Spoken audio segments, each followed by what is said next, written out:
Zola, let's bring in my friend Benjamin John Lee. Some jobs demand absolute perfection just to survive. It's a reality today's guests face dismantling explosives in the military. Surviving combat and addiction leaves a heavy mark. Those experiences built a wounded identity that felt entirely necessary for his survival. Benjamin John Lee is a retired Air Force bomb squad technician, and he knows exactly what real pressure looks like. For years, that wounded veteran persona earned him safe space. The costume helped him make sense of the deep pain he'd carried. Eventually, he realized the ultimate survival tool had become a cage. It's an incredibly difficult choice to take off that comfortable armor. He believes a person can't heal what they refuse to name. That specific truth sits at the core of his 2025 book. Titled Sincerely America, the work explores profound cultural reconciliation. It's a collection filled with honest confessions and deep empathy. Today, Benjamin lives in Charleston, South Carolina. His current work helps college students actively design lives they truly want. The personal tension he navigates right now is powerful. He's actively working to separate his ego from his soul. Today, we're exploring what happens when necessary costumes finally come off. Benjamin's journey toward genuine joy requires absolute honesty. Sheryl, let's bring Benjamin to the stage. It's time to get to work.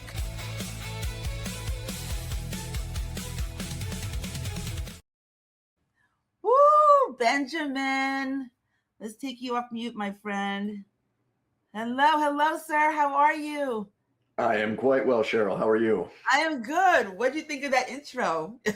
That was quite the intro, though. There was a little uncanny valley going on as I was watching the pictures in the background. Yeah, we just try to show you it up in the best light. Really deeply appreciate your time and being here today, my friend. Thank you. Well, thank you. And thank you for so vulnerably sharing what you did earlier. Like as I was sitting there in the green room, I was having my own like existential reflection as to like the identity process never stops. It's just a constant reevaluation, and just hearing some of the things that you were saying was just leading me to new insights even in the last 15 minutes. So I very much appreciate you sharing that with everyone. Wow. Thank you. I appreciate that. Yeah, I love the vulnerability and safety that I feel here, on this show and with the Joy Squad and everything. It's just like it's a part of the journey, right? It's a part of the story. So but your story is absolutely incredible. And like I mentioned before your intro, the entire show talking about the costume is inspired by everything that you shared in your form.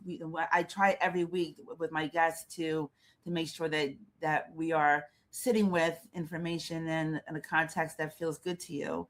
And so I would love for you to share like what's running through your mind, what's going through your mind right now as we're sitting here.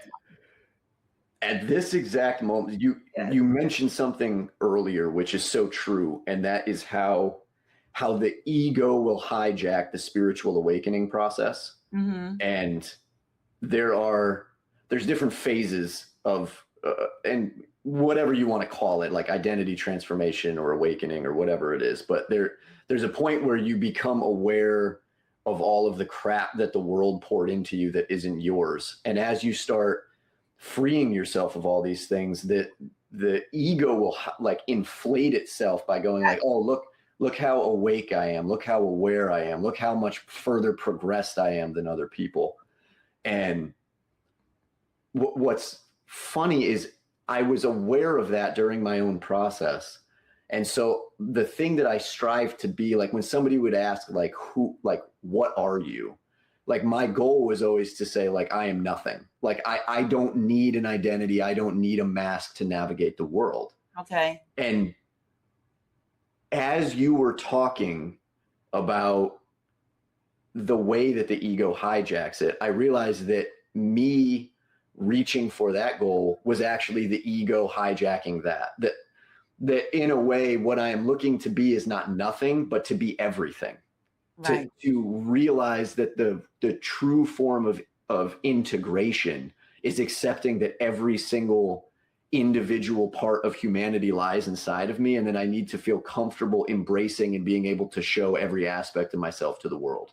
So that was what popped into my head. Yeah, man, that's so deep. Okay, so I gotta back up a second because Everybody, Benjamin and I met because I was on a podcast for the College of Charleston, and Benjamin was my amazing, incredible host. And we talked so much about so many different things that he agreed to come on this show before this show was even this show. And it's just, you're just an incredibly deep person. Oh yeah, Dwayne says ego is edging God out. Yep, I always remember that, babe. I always remember that. And so I gotta rewind and like, Benjamin, like, who are you? Like, this give everyone a feeling of who you are and how you got here. And thank you so much for your service. Thank you so much for your service. Of course. Thank you for your gratitude for that. I guess to make a long story short, I am just a average kid from Connecticut who joined the military at 17, a couple years after September 11th. I do consider myself a relatively patriotic person, or try to be when I'm not so ashamed of where I live. But I volunteered to become a bomb squad technician because, 17-year-old me thought that was the coolest thing on the face of the planet. Oh, God. I served multiple combat tours in the Middle East, a couple in Iraq and one in Afghanistan. And it was too young to be experiencing the sort of things that I experienced. Yeah. Or to be fair, nobody should have to experience those sorts of things. Agreed. But my entire adult journey has been the process of, as you like to call them, changing out my costumes to sort of reconcile where I had came from. So the military persona that I picked up was to seek the love and validation that I feel that I didn't receive during my childhood. So going and diffusing bombs and becoming a hero was my way of compensating for that lack of validation. But then when I lost my sense of purpose after being medically retired, I put on the wounded veteran persona, which was, oh, I'm broken, but I'm allowed to be because look at all this horrible stuff that I experienced and went through. But then there was a certain point where I realized, like, who is this persona serving? Like, I'm chaining myself into the past and I'm not able to move forward. Right. Yes, it's safe. Yes, it's comfortable. And yes, it feels good to be able to go, oh, woe is me. But at a certain point, I realized that costume wasn't serving me either. So then came the long process of building a new life as a tradesman. I was a carpenter and electrician for a while. Eventually, I tried to take a stab at solving some of the renewable energy issues that we had. So I created my own renewable energy nonprofit corporation, which unfortunately went belly up when the latest administration took over and all the renewable energy subsidies went away. And then I decided to try my hand in the healing game. So I went to college to study psychology. But then I started working as a life coach at the College of Charleston, and I sort of fell in love with the coaching side of the healing process instead of the therapeutic side or the therapy side of healing. So that sort of brings me to where I am now. I'm a coaching coordinator at the College of Charleston. I help lead and mentor young students to create meaningful and purposeful lives. And I'm also a coach who specializes in spiritual awakenings and identity transformation. So I've run the full gambit throughout my life. Oh my gosh. Yeah. But one word that keeps coming to my mind as I'm listening to you, and thank you for taking us through that. I just find you really, really fascinating. The one word that keeps coming to my mind as a thread is service. And that to me, that's like when I think of you, Benjamin, and what you've done from all the different high points that you just took us through, service is the word that comes to mind for me when I think about you. So thank you for that. You're welcome. But even my service mindset is self-serving in a weird way. All right. Talk to me about that. Talk to us about that. We didn't touch on it much, but like after I retired from the military, I fell prey to addiction. After I lost my sense of self and my purpose, I turned to a chemical costume, which was my escape through substance use. And that's been a decade-long journey cleaning myself of that, one that I just very recently find myself like on the other side of. Congratulations. And that's hard. Thank you. I mean, and when I say that, I've been sober for 10, 11 years from anything hard, but I started noticing similarities in the way that my brain would seek validation through the attention of women, or the way I would use caffeine, or just all these small things in our day to day that we don't even think about. I Yeah. realized my brain was using those things to secure that dopamine as a form of escape. So when I say I've reached it, like, I'm at a place now where I feel like I finally have figured out the way that my brain works and have implemented the foundation of a life to sort of help mitigate those day-to-day disasters. Yes. But the service mindset for me is, I've noticed that if I don't stay externally focused with my efforts, if I don't make it my priority to serve other people, and I begin serving myself, I start becoming very self-destructive. Like my ego inflates, and I start to implode on myself. So even my external service mindset, in a way, is also serving me, because I have discovered that that's what I have to do to like live a full, embodied, and authentic life. Yeah. Yeah. But I mean, that is very, very real. I read an article just a couple of days ago that talked about why people volunteer. People volunteer and serve because it serves something within themselves that they need to do. So we could say it's altruistic and you're out there and you're helping other people, but ultimately at the end of the day, there's a part of our brain that is fed by helping others. And I don't that is not a bad thing, because ultimately everybody is getting helped, right? As we're going through this thing called life, this interesting experiment and experience of being human in 2026, right? It's a thing. Benjamin, I wrote this question down because I didn't want to forget it, because you wrote in your form, and you mentioned just now, that the wounded veteran identity is comfortable. It gave you comfort. Can you talk about that? I want to know, what is it what do you mean by comfort in this context?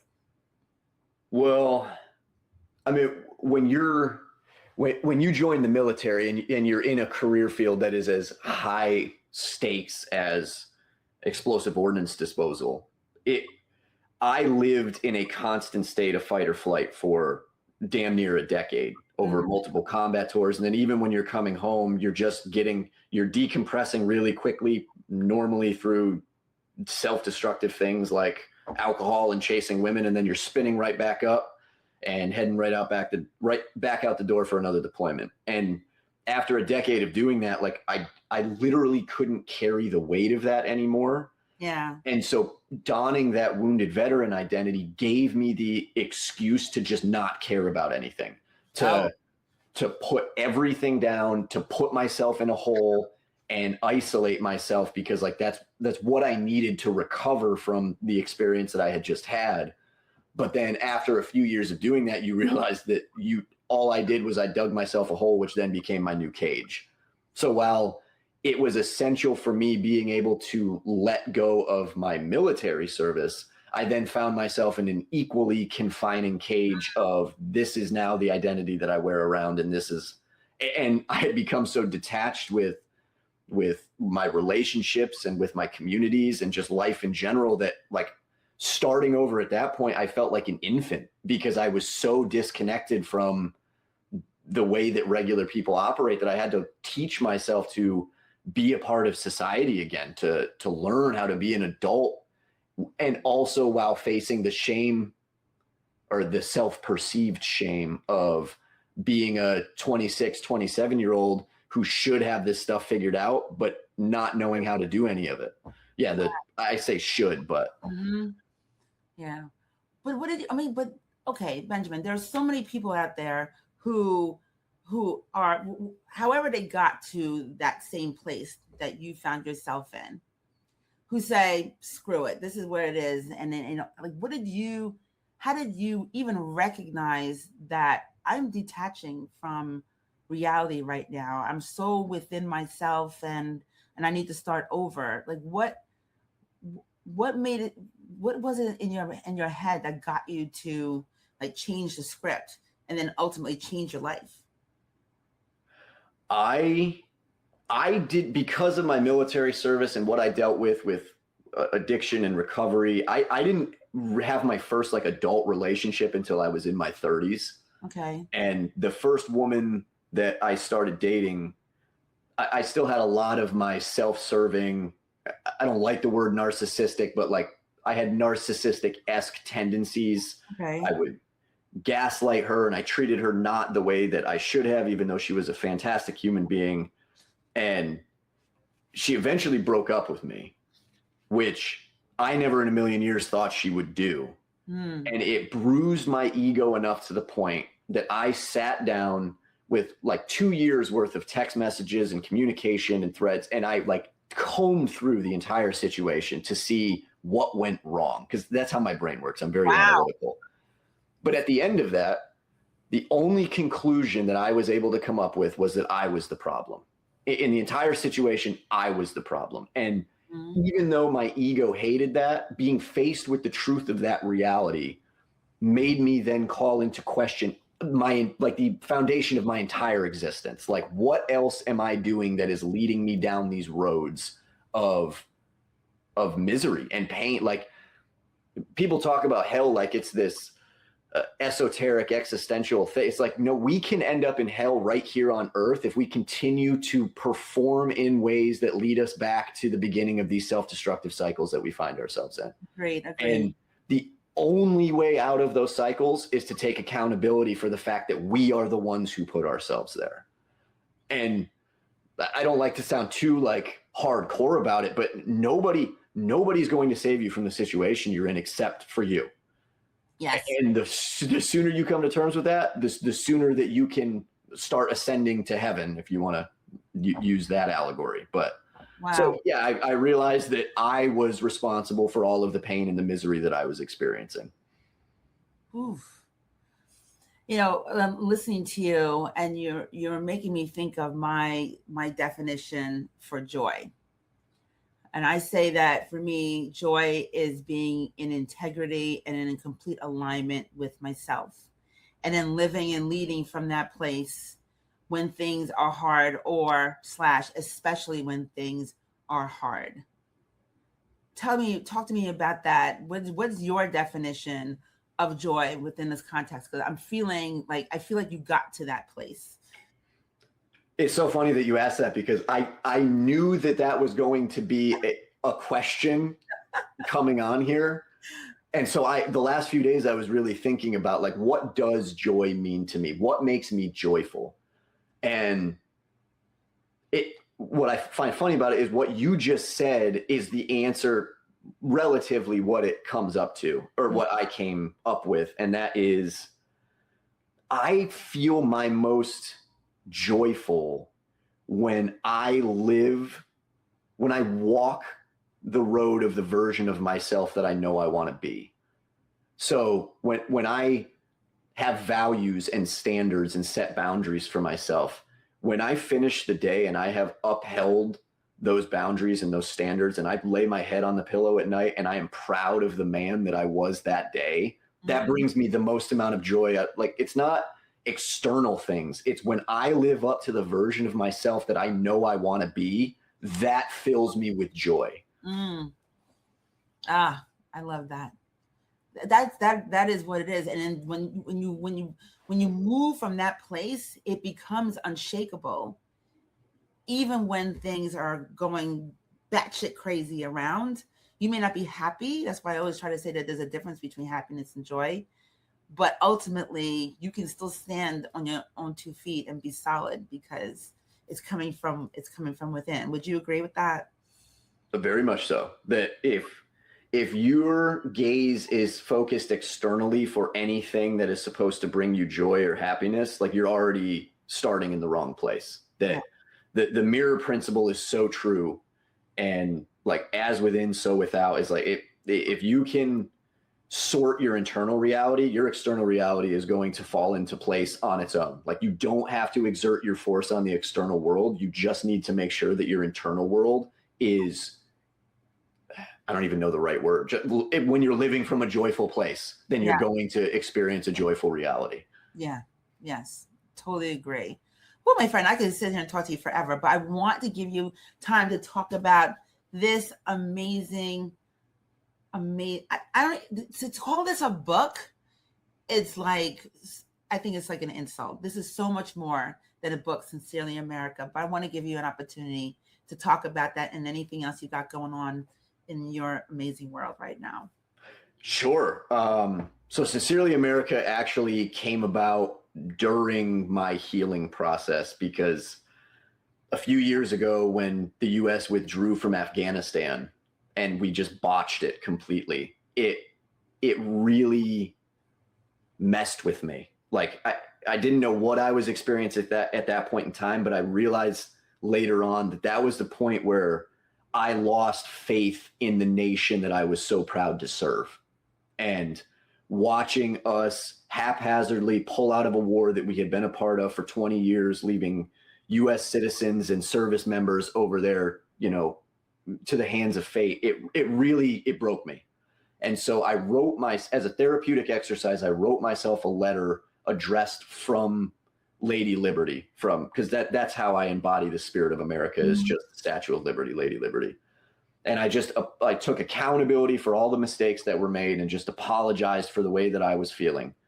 And it actually had a pretty profound impact on me, even though I knew it wasn't real. And even though I knew it wasn't coming from anybody in a position of power, just hearing those words was very healing for me. Okay. And a few, maybe months later, I realized, like, wait a minute, if I was able to give that gift to myself, what is stopping me from giving that gift to everybody else who has a bone to pick with the state of things in America? And so, like, I just sat down, and I was actually in school at the time. So I was taking a post-Reconstruction history class, and I just realized how dirty we've done so many groups of people and nations, and just let so many people down. And it's like, nobody's looking for us to be perfect, but where's the accountability? Where is the person saying, like, hey, we got this wrong, but we're going to learn our lesson and try not to do this again in the future. But instead, our leadership seems more concerned on looking good than doing the right thing. And so, like that, I sat down, I did research, I compiled a list of people who I felt still had a bone to pick with the way things are in America. And I started writing letters to them. I penned them from America and just took accountability for all the things, all of our missteps throughout the years, and then just apologized. I wanted to meet people where they were at. So not pointing blame. There's no blame. There's no politics. There's no anything. It's just, hey, I'm sorry for the way that you're feeling. And, like, I just want to acknowledge that pain. That's it. Just because that's where healing starts, is when the pain is acknowledged. And so I'm very proud of that book, because I poured myself into it.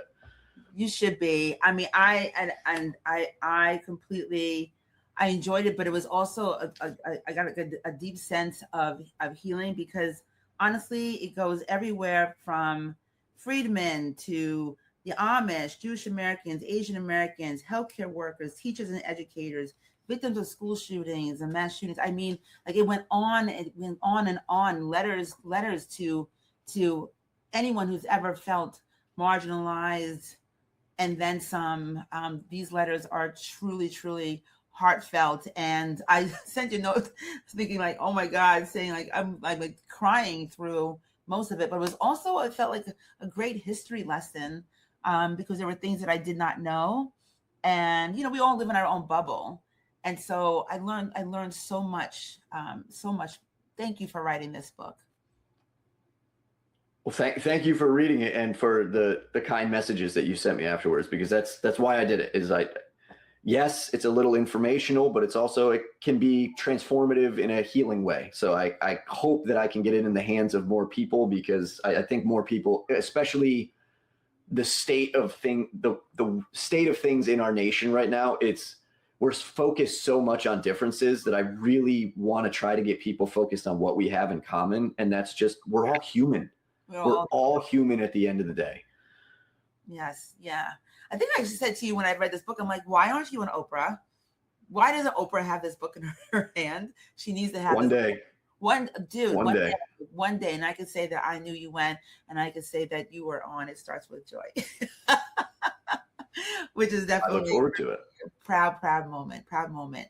So Benjamin, I can talk to you forever as usual, but I want to give you an opportunity to share with the audience anything else that you have going on right now. I know that you have you have an official coaching business that you just started off, right? I do. So my work in coaching started at the university level. I work with students, but I really fell in love with the coaching process. And so I actually developed my own coaching program called the Reforge Protocol and started my own business. The name of the business is the Initiation Source.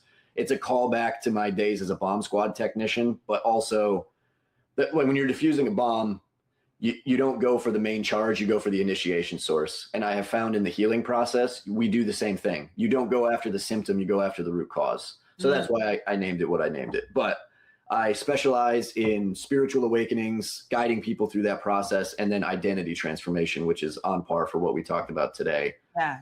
It's deep shadow work, and then also discipline and accountability and creating the sorts of routines and habits in our lives that create the groundwork to build a new identity for ourselves, to leave the one behind that isn't working for us anymore. So if you're interested in the book, you can go to benjaminjohnlee.com. And if you're interested in coaching, you can go to theinitiationsource.com, and there's information for both of those things in both of those places. Nice. Thank you so much. That was going to be my next question. Where can folks find you if they want to learn more about you and all the work that you got going on? So benjaminjohnlee.com. You're also on Instagram. I am at benjamin.john.lee, but all of my social handles are on benjaminjohnlee.com. So if you are looking for me, you can find me there. And you're getting lots of love in the chat. Benjamin, takes courage to own your own actions, from Dwayne, that's my husband. Then Ingrid says this conversation really hits home with me, and she thanks you. So of course. And anybody, like, even if you don't want any of my services, like, I love talking to people. So if you're interested in connecting, just reach out. I'm happy to have a conversation and see where it goes. So please feel free to reach out. Yeah, really. I mean, thank you so much. And I would love to have you back. I think there's so much you shared that I think that we can all continue to learn from, Benjamin. So if you're down for it, anytime you're ready, I would absolutely love to have you back on the show. Of course, Sheryl. I love hanging out with you. Thank you. Any parting words of wisdom for the group? Just meet yourself where you're at today.